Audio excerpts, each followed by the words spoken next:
Secretary, welcome to the show. Thank you. It's just about 3 hours ago, U.S. Secretary of State Mr. Antony J. Blinken announced a new visa policy to promote democratic elections in Bangladesh. Under this policy, I quote him, the United States will be able to restrict the issuance of visas for any Bangladeshi individual believed to be responsible for or complicit in undermining the democratic election process in Bangladesh, unquote. Mr. Donald Lu, my question to you, why did the U.S. government take this new visa policy for Bangladeshis, and is this really necessary? So, Laura, thank you so much for having me on your program today. I want to make something very clear. We have not sanctioned anybody today. As you just mentioned, the Secretary of State has issued a new policy today, which allows the U.S. government to restrict U.S. visas for anyone found to be impeding or undermining free and fair elections in Bangladesh. So this could be members of the government, could be members of the judiciary, it could be law enforcement, or it could be members of the opposition. Our view is that defense of democracy is both necessary and essential for Bangladesh to continue to move forward as a leader in South Asia and around the world. How will Bangladeshi individuals, including current and former Bangladesh officials and others, be targeted under this policy? As you mentioned, that government officials, any member of the government, anyone. So Laura, let me repeat. This policy will be applied equally to members of government and members of the opposition. For example, if we were to find that a member of the opposition had been involved in violence to undermine elections or voter intimidation, that individual would be allowed to get a U.S. visa. Similarly, if we were to find that a member of government or law enforcement was involved in voter intimidation or violence or denial of free speech, we would not allow that person to travel to the United States. Do the visa restrictions affect family members as well? So, yes is the answer. Both this new policy as well as the law that underpins it is very clear. Immediate family members, meaning spouses and children, are subject to the same visa restrictions. And will you notify the affected individuals that the visas have been revoked? Correct. For anyone that we would revoke a visa for, we would inform them immediately. And Mr. Donald, who specifically will be restricted? Specifically? So, Laura, again, the Secretary of State has announced a policy today, and we have not yet applied that policy to any specific individuals. The policy allows us to restrict travel to the U.S. for anyone who has committed abuses in one of 4 areas: voter intimidation, vote rigging, denial of free speech or freedom of assembly, and violence that seeks to undermine free and fair elections.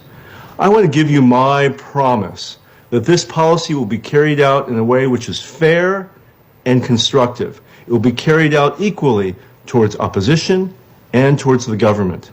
The U.S. government never takes sides in elections. We do not support a particular party or particular candidate. The only thing the U.S. government supports is a free and fair democratic process. How would visa restrictions apply to individuals committing offenses taking orders from higher levels to whom it would be difficult to link involvement? It's a great question.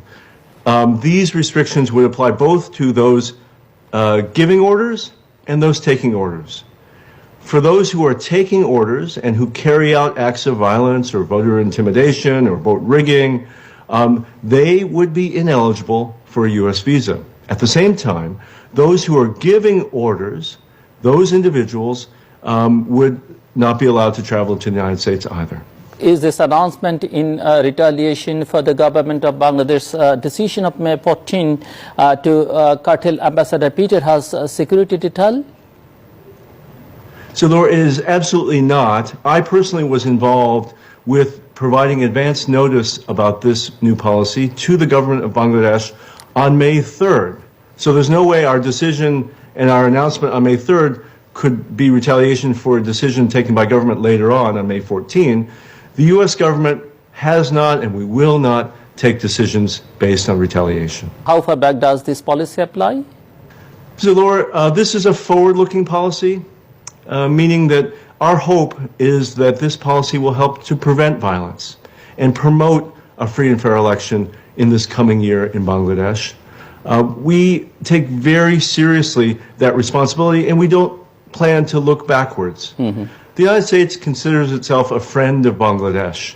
We want that this policy is used to support the efforts of your Prime Minister, her government, Bangladeshi civil society, and the Bangladeshi people to have a free and fair election in a country which is just so very important to the United States. Mr. Donald, could you please tell us that why Bangladesh election is so important to USA?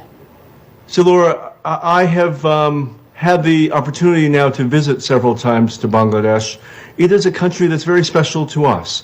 We have wonderful people-to-people ties between families and between institutions like universities and our companies.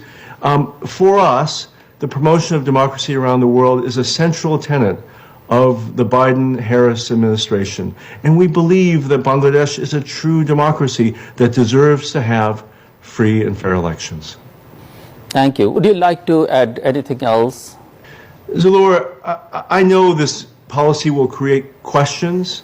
I just have to emphasize again that we take this decision in the most constructive and positive way.